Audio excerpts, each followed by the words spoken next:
आपण बघत आहात एकेपी न्यूज मराठी, आपला आवाज आपली ताकद।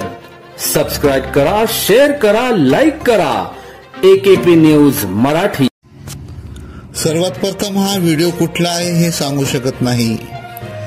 बेलापूरच्या एका न्यूज चॅनलच्या मित्राने हा व्हिडिओ पाठविला आहे। सोन्या चांदीच्या दुकानातील 4 महिला काही घेण्यासाठी येतात हे आपण बघतो। प्रथम 2 महिला येतात। दुकानातील काउंटर चालक महिलाच्या पाठीमागून आणखी 2 महिला येतात। त्या महिलेकडे एक लहानशे बाळही असते। त्यातील सोन्या चांदीचे वस्तू मागतात। काउंटर चालक महिला वस्तू दाखवत असते। त्या 4 महिलांपैकी एकाने 7 ते 8 पट्ट्या लहान काड्यावर असलेल्या महिलेकडे गुपचूप देते। हा सर्व प्रकार काउंटर चालक महिला बघते। भावताव सुरू होतो आणि तेवढ्यात 2 महिला मागच्या मागे दुकानातून निघू पाहतात आणि आपल्या वस्तूंची चोरी झाल्याचे महिला काउंटर चालक बघते व लगेच बाहेर येऊन महिलांचा चांगला समाचार घेते। महिला आपण पकडले जाऊ या भीतीने तिथून पसार होतात। तत्पूर्वी काउंटर चालक महिला यांच्या चाणक्षपणामुळे चोरी होता होता वाचते। हा व्हिडिओ सराफी दुकानासाठी फार महत्त्वाचा आहे।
एकेपी न्यूज साठी ब्युरो चीफ अनवर खान पठाण, नाशिक।